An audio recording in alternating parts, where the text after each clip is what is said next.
கொடுத்த உங்களோட செய்தியை கேட்க ஆவலோடு தாகத்தோடு இருக்கிறோம். உங்களோட ஒப்புக் கொடுக்க நீங்க வழி நடத்துங்க. ஆமென். ஆமென். இன்றைக்கு நாங்கள் ஒருவரோடு ஒருவர் நடக்கும் பொழுது நாங்கள் மாம்சத்துல நடந்து விடுகிறோம். நாங்கள் இந்த செய்தியின் முடிவில் நாங்கள் ஒருவரோடு ஒருவர் எப்படி நடக்க வேண்டும் என்று பைபிள் எங்களுக்கு சொல்லி தருகிறது. நாங்கள் அதன்படி நடக்க இந்த பரிசுத்த ஆவியானவர் எங்களுக்கு உதவி செய்யும்படி நான் ஒரு ஜெபத்துடன் ஆரம்பிப்போம். கிருபையும் இரக்கமும் பரிசுத்தமும் நிறைந்த எங்கள் அன்பு தகப்பனே, நாங்கள் ஒருவரோடு ஒருவர் ரட்சிக்கப்பட்டவர்கள், ஆனாலும் ஒருவரோடு ஒருவர் நடக்கும் பொழுது உங்களுடைய ஆவியின் சிந்தை இல்லாமல் நாங்கள் மாம்சத்துல சில வேளை தவறி விடுகிறோம். ஆவியானவரே, இப்படி தவறி விடுகிற ஒவ்வொருவரையும் மன்னித்து நாங்கள் எந்த நிலையிலும் ஆவியில நடக்க, உம்முடைய வார்த்தையின்படி நடக்க எங்களுக்கு கிருபை செய்யும்படியாக ஜெபிக்கிறேன். எங்களுடைய குறைவுகள், எங்கள் மாம்சத்தில சில தடவைகளில விழுந்துதான் விடுகிறோம். ஆவியானவரே, எங்களுக்கு உதவி செய்து எங்களை வேதாகமத்தின்படி உம்முடைய வசனத்தின்படி வாழ கிறிஸ்துவின் சிந்தையை எங்களுக்கு தந்து எங்களை வழிநடத்தும்படியாக கேட்கிற ஒவ்வொருவரும் தேவனுடைய வார்த்தையின்படி நாங்கள் வாழ வேண்டும் என்ற ஒரு உணர்வை எங்களுக்கும் ஒவ்வொருவருக்கும் கொடுக்கும்படியாக ஜெபிக்கிறேன். துதி கன மகிமை ஒன்றான மெய்த்தேவனாய் உமக்கே செலுத்தி ஆண்டவரின் ரட்சகருமாகிய இயேசு கிறிஸ்துவின் நாமத்தில் ஒவ்வொருவரையும் ஆசீர்வதித்து ஜெபிக்கிறேன். எங்களை எப்பொழுது நேசிக்கிற எங்கள் நல்ல பிதாவே, ஆமேன். நாங்கள் கொலோசியர் 3ஆம் அதிகாரம் 12வது வசனத்தை பார்க்கும் பொழுது, ஆகையால் நீங்கள் தேவனால் தெரிந்து கொள்ளப்பட்ட பரிசுத்தரும் பிரியருமாய் உருக்கமான இரக்கத்தையும் தயவையும் மனத்தாழ்மையையும் சாந்தத்தையும் நீடிய பொறுமையையும் தரித்து கொண்டு இவ்வளவற்றை நாங்கள் தரித்து கொள்ள வேண்டும். தரித்து கொண்டு ஒருவரை ஒருவர் தாங்கி, ஒருவர் பேரில் ஒருவருக்கு குறைபாடு உண்டானால் கிறிஸ்து உங்களுக்கு மன்னித்தது போல ஒருவருக்கொருவர் மன்னியுங்கள். இப்படியாக இயேசுடைய குணங்களாகிய பரிசுத்த குணமாக, உருக்கமான இரக்கம் உள்ளவர்களாக, தயவுள்ளவர்களாக, மனத்தாழ்மை உள்ளவர்களாக, சாந்தத்தோடு நீடிய பொறுமையை தரித்து இயேசு எங்களுடைய நாங்கள் செய்த அவ்வளின் சந்ததியாகிய நாங்கள் செய்த அத்தனை பாவங்களையும் அவருடைய இரத்தத்தினால கழுவி எங்களை மன்னித்து விட்டது போல நீங்கள் மற்றவர்களுடைய தப்பிதங்களை நீங்கள் அவர்களுக்கு மன்னிப்பீர்களாக இருந்தால் பரமபிதா எங்களுடைய தப்பிதங்களை மன்னிக்கிறவராக இருக்கிறார். இப்படியாக நாங்கள் ஒருவரோடு ஒருவர் மன்னித்து வாழ வேண்டும் என்று தேவன் கற்றுத் தருகிறார். இவை அடுத்த கொலோசியர் 3ஆம் அதிகாரம் 14வது வசனத்திலேயும் இவை எல்லாவற்றின் மேலும் பூரண சற்குணத்தின் கட்டாகிய அன்பை தரித்து கொள்ளுங்கள். அன்புதான் தேவனுடைய பிரதான கட்டளையாக இருக்கிறது. ஒன்றான மெய்த்தேவனாகிய தேவனை நாங்கள் முழு இதயத்தோடும், முழு ஆத்மாவோடும், முழு பலத்தோடும், முழு சிந்தையோடும் அந்த எங்களை படைத்த தேவனை, மனிதனால் உருவாக்கப்பட்ட தெய்வத்தை அல்ல, எங்களை படைத்து இந்த வானத்தையும் பூமியையும் சிருஷ்டித்த அந்த ஒன்றான மெய்த்தேவனில் அன்பு கூற வேண்டும். நாங்கள் எல்லோருமே, எல்லா மனிதர்களும் ஆதியாக 1ஆம் அதிகாரம் 26வது வசனத்தின்படி let us make our image.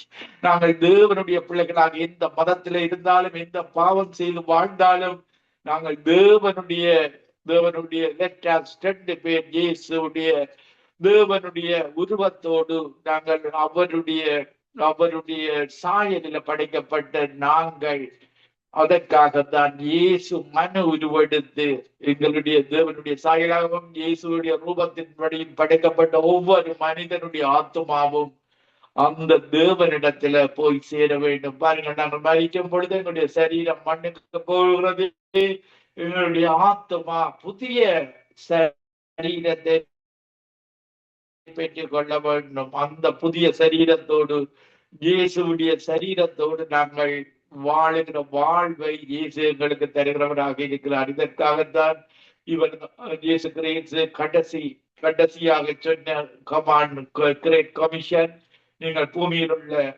சகல ஜாதிகளுக்கும் சுவிசேஷத்தை பிரசங்கிங்கள் என்றார். அந்த சுவிசேஷம் வார்த்தையின்படி பிரசங்கிக்கும் பொழுது அந்த வார்த்தை வெறுமையாக திரும்பாது. அது அதிசயத்தை, அற்புதத்தை, நோயை குணமாக்கி உங்களுக்கு நன்மைகளை மட்டும் செய்து திரும்புகிற வார்த்தை தான் தேவனுடைய வார்த்தையாக இருக்கிறது. கொலோசியர் 3:15 வசனத்திலேயும் தேவ சமாதானம் உங்கள் இதயங்களில் ஆழ கடவது, இதற்கென்றே நீங்கள் ஒரே சரீரமாக அழைக்கப்பட்டீர்கள், நன்றி அறிதல் உள்ளவர்களாக இருங்கள். நாங்கள் எந்தெந்த நாடுகளில் நீங்கள் இணைந்திருந்தாலும் நாங்கள் எல்லோருமே சரீரமாக இருக்கிறோம். இந்த நீங்கள் ஒவ்வொரு நாடுகளில் சங்கமம் ரேடியோ கூட மெசேஜ் நாங்கள் கேட்கிறவர்கள், நாங்கள் பிரசங்கம் செய்கிறவர்கள் ஒவ்வொருவரும் நாங்கள் இயேசு கிறிஸ்துவுடைய சரீரமாக இருக்கிறோம். எங்களுடைய இயேசு தலையாக இருக்கிறார். எங்கள் ஒவ்வொருவருக்கும் ஒவ்வொரு வேலையை தந்திருக்கிறார். அப்படியாக கை ஒரு வேலையை செய்கிறது, கால் ஒரு வேலையை செய்கிறது. அதே போலதான் நீங்கள் எந்த தேசத்தில் இருந்தாலும் இயேசு எங்களுக்கு தலையாக இருக்கிறார். நாங்கள் அவருடைய சரீரமாக இருக்கிறோம். நாங்கள் சரீரங்கள். எங்களுடைய வேலையை, தேவன் அழைத்த அழைப்பை, நாங்கள் எல்லாரும் சுவிசேஷ ஊழியத்துக்கு அழைக்கப்பட்டவர்கள். சுவிசேஷத்தை அறிவித்து தேவன் ஸ்பெஷலாக அழைக்கப்பட்ட அழைப்பில நாங்கள் நிலைத்திருக்க வேண்டும் என்று விரும்புகிறார். இதற்கென்று நாங்கள் எல்லோரும் நட்பில் இணைந்திருக்கிற எல்லோரும் இயேசு கிறிஸ்துடைய சரீரமாக இருக்கிறோம். இயேசு தலையாக இருக்கிறார். அவர் தான் எங்களை வழி நடத்துகிறவராக இருக்கிறார். நாங்கள் எங்களுடைய ஒவ்வொருவரும் எங்களுடைய பகுதி வேலையை, கை எப்படி கை தூக்குற வேலைகளை செய்கிறதோ, கண் எப்படி பார்க்கிற வேலைகளை செய்கிறதோ, அப்படியாக ஒவ்வொரு அவயவமும் தேவனுக்கு விருப்பமான அவயவமாக இருக்க வேண்டும். தேவனுடைய இயேசு கிறிஸ்துவுடைய வேலையை நாங்கள் ஒவ்வொரு அவயவமும் இணைந்திருக்கிறோம். அந்த இணைந்து நாங்கள் இயேசு கிறிஸ்துவுடைய வேலையை செய்ய வேண்டும். நாங்கள் கொலோசியர் 3:16 வசனத்திலேயும் கிறிஸ்துவின் வசனம் உங்களுக்குள்ளே சகல ஞானத்தோடும் பரிபூர்ணமாக வாசமாயிருப்பதாக, சங்கீதங்களினாலும் கீர்த்தனைகளினாலும் ஞான பாட்டுகளினாலும் ஒருவருக்கொருவர் புத்தி சொல்லிக் கொண்டு ஒருவருக்கொருவர் நாங்கள் புத்தி சொல்ல வேண்டும். இயேசுதான் ஒரே ஒரு ரட்சகர். அப்போஸ்தலர் 4:12 இந்த உலகத்துல வேறொரு ரட்சகர் இல்லை. மதங்கள் எல்லாம் பிசாசினுடைய கிரிகைகளாக இருக்கிறது, கன்ஃபியூஸ் பண்ற ஸ்பிரிட்டுகளாக இருக்கிறது. பாருங்கள், ஆபிரகாமின் தகப்பனுடைய காரியத்திலேயே இந்த மத வழிபாடுகள் இருந்தன. ஒரு தெளிவான கொள்கையற்ற மதமாக இருப்பதை நாங்கள் பார்க்கக்கூடியதாக இருக்கு. இப்படியான மதத்திலே இருந்துதான் ஆபிரகாமை பிரித்தெடுத்தார். பாருங்கள், ஆபிரகாமின் சந்ததியில இஸ்மேல் சந்ததி தான் இன்னைக்கு முகமதியர் சந்ததியாக இருக்கிறார்கள். பாருங்கள், அதிலேயும் பாருங்கள், ஒரு 700 ஆண்டுகளுக்கு பிறகு உருவாக்கப்பட்ட இயேசு கிறிஸ்துவுக்கு பின் கிறிஸ்து சரித்திரத்தை உருவாக்கினவர். கிறிஸ்துவுக்கு முன், கிறிஸ்துவுக்கு பின் என்று இப்படியாக கிறிஸ்துவுக்கு பின் 70 கிட்டத்தட்ட 28ஆம் ஆண்டளவில் ஆப்டர் கிரைஸ்ட் 38ஆம் ஆண்டளவில அந்தியோக்கியா சபையில கிறிஸ்தவர்கள் என்ற கிறிஸ்டியன் ஆரம்பித்து விட்டார்கள். கிறிஸ்தவ இயேசுவை இரட்சகராக ஏற்றிக்கொண்ட அந்த மெய்யான தேவனை தொழுது கொண்டுகிற மக்கள் இயேசு இறந்து குறிப்பிட்ட காலத்துக்கு இடையில கிட்டத்தட்ட 30 கிறிஸ்தவ பின் 38ஆம் அளவில கிறிஸ்டியன்ஸ் கிறிஸ்துவை இரட்சகராக ஏற்றுக்கொண்டு தொழுது கொள்ளுகிறவர்கள் ஆரம்பித்து விட்டார்கள். பாருங்கள், கிறிஸ்துவுக்கு பின் 700 ஆண்டுகளுக்கு பிறகு கிறிஸ்துவை பற்றி அறியாத அந்த முகமது வாழ்ந்த காலத்துல 7 ஜெனரேஷன், ஒரு மனுஷன் 7 வருஷம் 7 ஜெனரேஷன் போன காலத்துல முகமதியர் மதத்தை உருவாக்கினார். பாருங்கள், இதுதான் மதம். இது எங்களுடைய தேவன், அந்த மெய்யான தேவன், இந்த வானத்தையும் பூமியை உருவாக்கின தேவன், இப்படியான வழிபாடுகளில் இந்த ஆபிரகாமை பிரித்தெடுத்து கானான் தேசத்துக்கு அழைத்து வந்த தேவன் பாருங்கள், மோதியர் மதத்தில எங்களுடைய தேவனை எடுத்துக் கொண்டு விட்டார்கள். எங்களுடைய தேவன் இந்த பைபிள் தேவனை அவர்கள் எடுத்துக் கொண்டு விட்டார்கள். பைபிள் இயேசுவை அவர்கள் எடுத்துக் கொண்டு விட்டார்கள். ஆனால் பரிசுத்த ஆவியை மட்டும் அவர்களால் எடுத்துக் கொள்ள முடியவில்லை. ஆனாலும் அவர்கள் மாம்ச சிந்தை உள்ளவர்களாக இன்னும் தங்களுடைய மத காரியங்களில் ஈடுபட்டு கொண்டிருக்கிறார்கள். நாங்கள் பாருங்கள், கிறிஸ்துவின் வசனம் அது கீழே செய்கிற வசனமாக இருக்கிறது. பாருங்கள், உலக வசனங்கள், மதங்களில் உள்ள வசனங்களில் எல்லாம் நம்பிக்கை என்ற தன்மை காணப்படுகிறது. இன்மைக்கு பின்பு மறுமையிலே என்ன நடக்கும் என்பது தெரியாதவர்களாக பாருங்கள், மதங்களுக்காக அவர்கள் மதிப்பார்கள். இந்த வேதாகமத்தில மதங்கள் எப்படி உருவாகிறது என்று எல்லாம் எழுதப்பட்டிருக்கிறது. எப்படி முகமதியருடைய மதம், எப்படி இந்த சிலை வணக்கம் உள்ள மதம், எல்லாவற்றையும் அறிந்தவர் தான் எங்களை படைத்த அந்த ஒன்றான மெய்த்தவனாக இருக்கிறார்.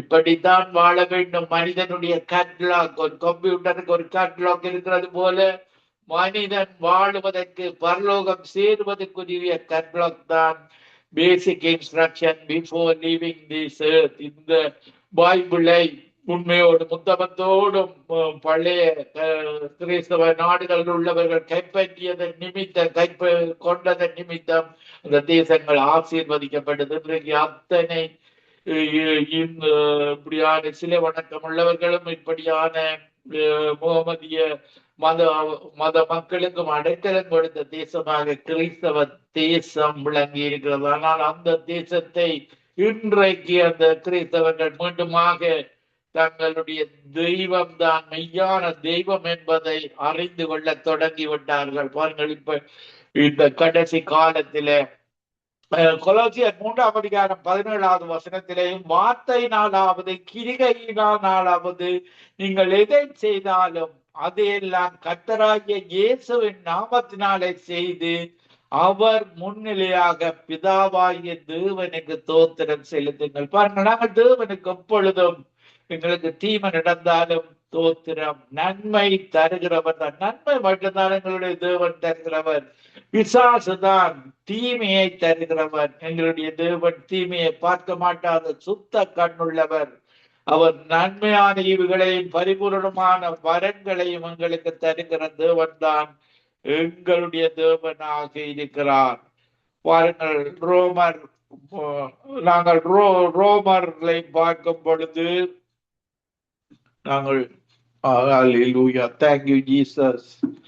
ரோமர் 15ஆம் அதிகாரம் 7வது வசனத்திலே பார்க்கும் பொழுது, ஆதலால் தேவனுக்கு மகிமை உண்டாக கிறிஸ்து நம்மை ஏற்றுக்கொண்டது போல நீங்களும் ஒருவரை ஒருவர் ஏற்றுக்கொள்ளுங்கள். பாருங்கள், இயேசு கிறிஸ்துவ நாமத்தின் மேல் விசுவாசம் உள்ளவர்களாகி இயேசு கிறிஸ்துவை ஏற்றுக்கொண்டவர்கள் எத்தனை பேர்களோ அத்தனை பேர்களும் தேவனுடைய பிள்ளைகளாகும்படி, பரிசுத்த ஆவியை பெற்ற ஒவ்வொருவரும் அவருடைய தேவனுடைய பிள்ளைகளாக நாங்கள் இருக்கிறோம். ஆவியின்படி நடக்கும்படியாக எங்களுக்கு கற்று தருகிறார். நம்மை ஏற்றி கொண்டிருக்கிறார். பிள்ளைகளாக எங்களுக்கு இந்த அதிகாரத்தை தந்திருக்கிறார்.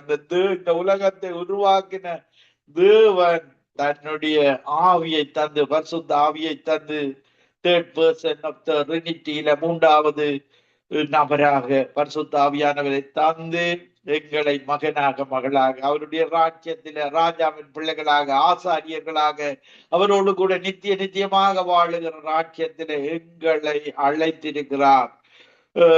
நாங்கள் பார்க்கும் பொழுது ரோமர் 14ஆம் அதிகாரம் 13வது வசனத்திலே பார்க்கும் பொழுது, இப்படி இருக்க நாம் இனிமேல் ஒருவரை ஒருவர் குற்றவாளிகள் என்று தீர்க்காதிருப்போமாக, ஒருவனும் தன் சகோதரனுக்கு முன்பாக தடுக்கலையும் இடரலையும் போடக்கூடாது என்று தீர்மானித்துக் கொள்ளுங்கள். நாங்கள் எல்லாரும் அவயவங்கள்.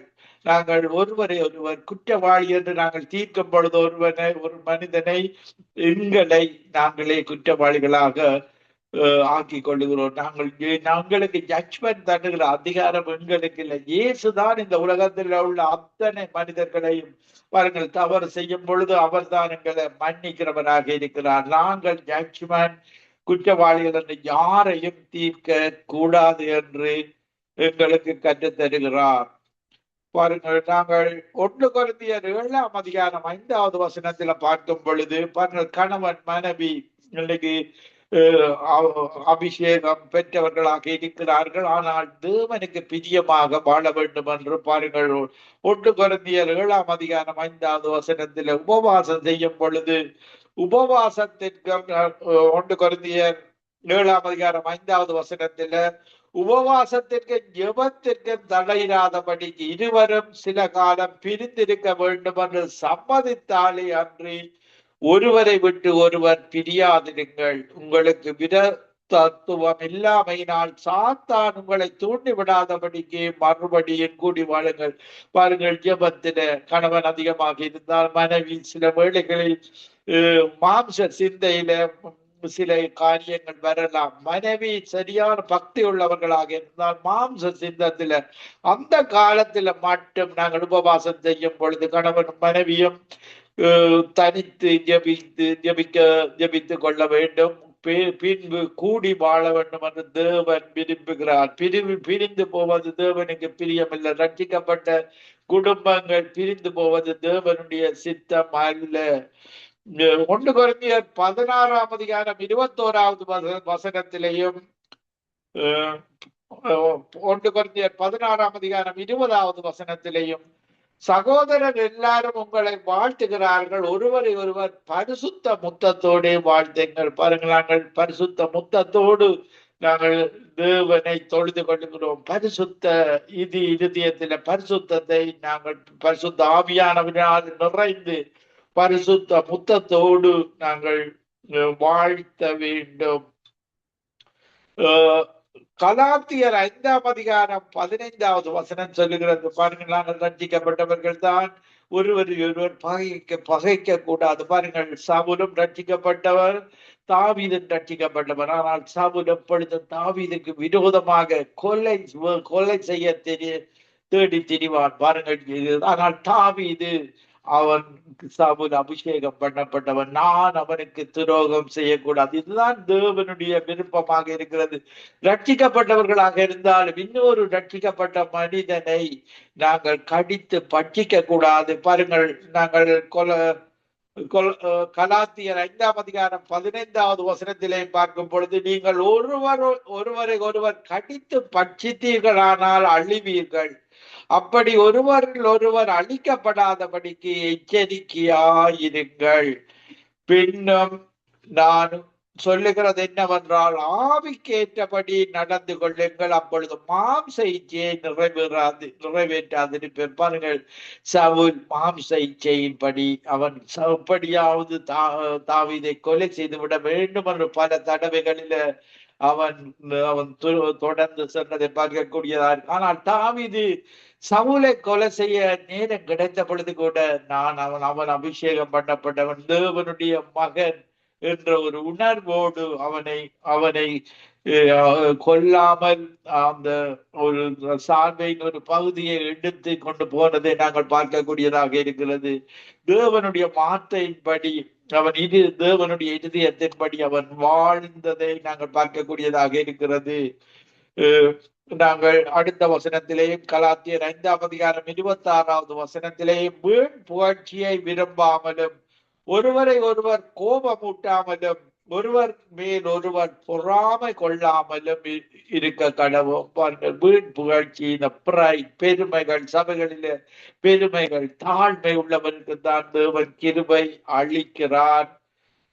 மேட்டுமை உள்ளவனையோ அவர் அவர் அவர் தள்ளுகிறவராக இருக்கிறார்.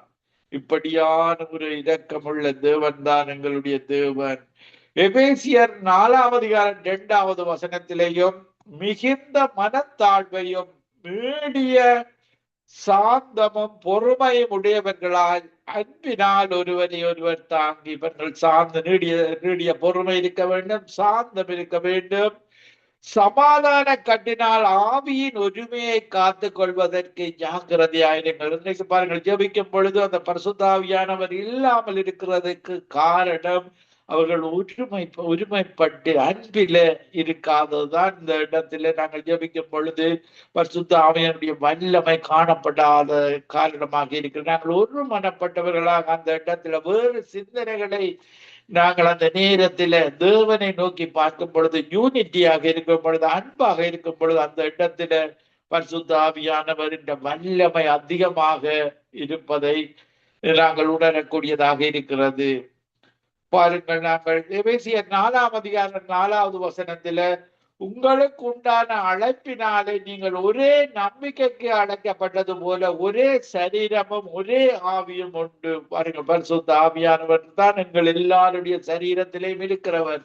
ஆனால் நாங்கள் மாம்ச சிந்தையை விட்டு அந்த அழைப்பில தேவன் ஒவ்வொருவரையும் இந்த காலத்துல அழைத்தது அவருடைய வருகைக்கு ஆயத்தப்படுத்தப்படும்படியாக ஒரே கர்த்தரும் ஒரே விசுவாசமும் ஒரே ஞானஸ்நானமும் எல்லாருக்கும் ஒரே தேவனும் பிதாவும் உண்டு. அவர் எல்லார் மேலும் எல்லாரோடும் உங்கள் எல்லாருக்குள்ளும் இருக்கிறவர். இப்படியான தேவன் தான், அன்புள்ளவர் தான் எங்களுடைய தேவன். பாருங்கள், நாங்கள் பிலிப்பியர் 2 வசனத்திலே பார்க்கும் பொழுது அவன் தனக்கானவைகளை அல்ல பிறனுக்கானவைகளையும் நோக்க கடவானாக. கிறிஸ்து இயேசுவில் இருந்த சிந்தையே உங்களிலும் இருக்க கடவது. பாருங்கள், நாங்கள் 1 தெசலோனிக்கர் 5 வசனத்திலே 10-11 வசனத்திலே பார்க்கும் பொழுது ஆகையால் நீங்கள் செய்து வருகிற படியே ஒருவரை ஒருவர் தேற்றி ஒருவருக்கு ஒருவர் பக்தி விருத்தி உண்டாகும்படி செய்யுங்கள். நாங்கள் சொல்லுகிற வார்த்தைகள் எப்பொழுதும் ஒருவருக்கு ஒருவரோடு பேசுகிற வார்த்தைகள் கொசிப்பான வார்த்தைகளாக இருக்கக்கூடாது. தேவனுடைய வார்த்தைகளை எங்களுக்கு, நாங்கள் இந்த உலகத்துல மரித்தாலும் எங்களுக்கு இயேசு இருக்கிறார், எங்களை உயிர்த்தெழ வைத்து அவரோடு வாழுகிற வாழ்வு எங்களுக்கு இருக்கிறது, அவரோட பரலோகத்துல நித்தியமாக வாழுகிற வாழ்வு இருக்கிறது என்ற நம்பிக்கையை நாங்கள் ஒருவருக்கு ஒருவர் பக்தியை உருவாக்குற விதமாக நாங்கள் நடந்து கொள்ள வேண்டும். எங்களில தான் மனிதர்கள், ரட்சிக்கப்படாதவர்கள் இயேசுவை நாங்கள் நடக்கிற விதத்தில, நாங்கள் அவர்களுக்கு சொல்லுகிற வார்த்தைகளில அவர்கள் தேற்றப்படுகிறார்கள். அவர்களுடைய ஆத்துமாவை கர்த்தருடைய வார்த்தை தேற்றுகிறது.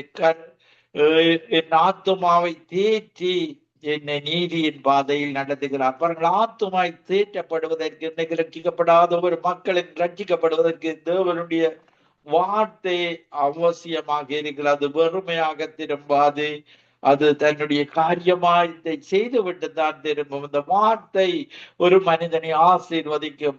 பாருங்கள், ஒரு மழை மாறிய புறந்த மழையும் வானத்திலிருந்து இறங்கி விதைக்கிறவனுக்கு விதையை புசிக்கிறவனுக்கு ஆகாரத்தையும் கொடுக்கிறது எப்படியோ அப்படியே தேவனுடைய வாயிலிருந்து புறப்படும் வசனம் உங்களை ஆசீர்வதிக்கும், உங்களை குணமாக்கும், உங்களுக்கு நன்மைகளை தரும்.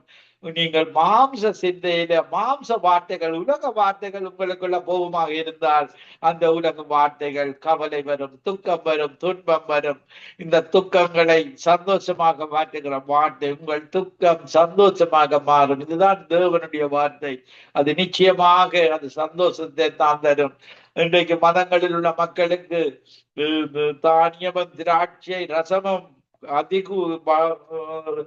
அதிக விளைச்சல் உள்ள காலத்தின் சமாதானத்தை பார்க்கலும் எங்களுடைய இதயத்தில் ரட்சிக்கப்பட்ட ஒவ்வொருவருடைய இதயத்திலே அதிக சமாதானத்தை எங்களுக்கு தந்திருக்கிறார்.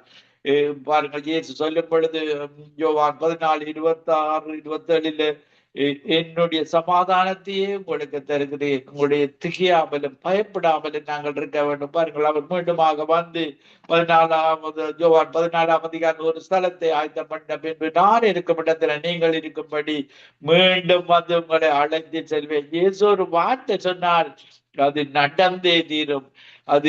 அது நடக்கும் பொழுது அது நடந்தே தீரும். அது ஒரு பொழுதும் பொய் சொல்லாத வார்த்தைகள் தான் தேவனுடைய வார்த்தைகளாக இருக்கிறது. பாருங்கள், 1 தெசலோனிக்கேயர்களை பார்க்கும் பொழுது அவர் மீண்டுமாக வந்து எங்களை அழைத்து செல்கிற தேவனாக இருக்கிறார். 1 தெசலோனிக்கேயர் 4 வசனத்திலே கர்த்தர் தாமே ஆரவாரத்தோடும் பிரதான தூதனுடைய சத்தத்தோடும் தேவ அக்காலத்தோடும் வானத்தில் இருந்து இறங்கி வருவார். அப்பொழுது கிறிஸ்துவுக்குள் மரித்தவர்கள் முதலாவது எழுந்திருப்பார்கள். நாங்கள் எங்களுடைய அவயவங்கள் நீங்கள் ஒவ்வொருவரும் மரிக்கும் பொழுது உங்களுடைய ஆத்துமா தேவனிடத்துல ஒப்பு கொடுக்க வேண்டும். இயேசுவை இரட்சகராக ஏற்றுக்கொண்டு அதன்படி வாழ்ந்து உங்களுடைய ஆத்துமாவை தேவனிடத்தில் ஒப்பு கொடுக்கும் பொழுது உங்களுக்கு உங்களுடைய சரீரம் மண்ணுக்கு போகிறது, உங்களுடைய ஆத்துமா தேவனிடத்துல போகிறது. அது புதிய சரீரத்தை பெற்று நித்தியமாக வாழுகிற வாழ்வு. பின்பு உயிரோடு இருக்கும் நாமும் கர்த்தருக்கு எதிர்கொண்டு போக மேகங்கள் மேல் அவர்களோடு கூட ஆகாயத்தில் எடுத்துக் கொள்ளப்பட்டு இவ்விதமாய் எப்பொழுதும் கர்த்தரோடு இருப்போம், எப்பொழுதும் கர்த்தரோடு இருப்போம். ஆகையால் இந்த வார்த்தைகளினாலே நீங்கள் ஒருவரை ஒருவர் தேற்றுங்கள். பாருங்கள், மதத்துக்கு மரித்த பின்பு எல்லா மதமும் மரித்த பின்பு பாருங்கள் தவறான கொள்கைகள். தேவன் படைத்த புல்லாய் பொருளாய் பாம்பாய் இப்படியாக வருகிறது என்று சில மதங்கள் கூறுகிறது. அவர்களுக்கு பாருங்கள், இந்த முகமதிய மதத்திலேயும் அவர்கள் தற்கொலை செய்தால் நீங்கள் தவறான கொள்கைகள் அந்த மதத்திலேயும் காணப்படுகிறது. எங்களுடைய மெய்யான தேவன் சொல்லுகிறார், நாங்கள் எங்களுடைய குடியிருப்போம். பிலிப்பியர் 3:21 நம்முடைய குடியிருப்போ பரலோகத்தில் இருக்கிறது, அங்கிருந்து கர்த்தராயிருக்கிற இயேசு கிறிஸ்து என்னும் ரட்சகர் வர எதிர்பார்த்து கொண்டிருக்கிறோம். பாருங்கள், அவர் எல்லாவற்றையும் தமக்கு கீழ்ப்படுத்திக் கொள்ளத்தக்க தம்முடைய வல்லமையான செயலின்படியே நம்முடைய அற்பமான சரீரத்தை தம்முடைய மகிமையான சரீரத்திற்கு ஒப்பாக மாற்றுவார். பாருங்கள், அவருடைய சரீரத்தை நாங்கள் அணிந்தவர்களாக, அவரோடு வாழ தகுதியுள்ளவர்களாக இந்த மண்ணான சரீரம் மண்ணுக்கு போய் அவருடைய மகிமையான சரீரத்தை அவர் எங்களுக்கு தருகிறவராக இருக்கிறார். பாருங்கள், ரெவலேஷன் இது வெளிப்படுத்தல் 21:4 எங்களுடைய கண்ணீர் யாவையும் தேவன் துடைப்பார், இனி மரணம் இல்லை. இந்த உலகத்தில மரணம் இருக்கிறது, அவருடைய இரட்சகராக ஏற்றுக்கொண்டவர்களுக்கு மரணம் இல்லை, துக்கம் இல்லை, அலறுதல் இல்லை, வருத்தம் இல்லை, முந்தினவைகள் ஒழிந்து போயின. பாருங்கள், ரெவலேஷன் 21:5 சிங்காசனத்தின் வீட்டில் இருந்தவர், இதோ நான் சகலத்தையும் புதிதாக்குறேன். நான் உங்களுக்காக ஒரு பாடலை பாடி உங்களுக்காக ஜெபிக்கிறேன். ஒருவரை ஒருவர் தாங்கும் இந்த குறைவையும் எவருக்கும் மன்னிக்கும், ஒருவரை ஒருவர் தாங்கும் இந்த குறைவையும் எவருக்கும் மன்னிக்கும், சாந்தம் உள்ளது அன்பு தயவும் உள்ளது அன்பு, அன்பிலே நிலைத்திருங்கள், தேவ அன்பிலே நிலைத்திருங்கள், அன்பிற்கு பொறாமையில்லை, அது ஒரு போதும் தன்னை புகழ்வதில்லை, அன்போ ஒளிவதில்லை, பூரண அன்பிலே பயமில்லை, அன்பிலே நிலைத்திருங்கள், தேவ அன்பிலே நிலைத்திருங்கள், மிக பெரும் வரம் இருந்தாலும் எல்லாம் அறிகின்ற வரம் இருந்தாலும் தேவ அன்பில்லை என்றால் அதிலே ஒன்றிலும் பயனில்லையே, அன்பிலே நிலைத்திருங்கள், தேவ அன்பிலே நிலைத்திருங்கள்.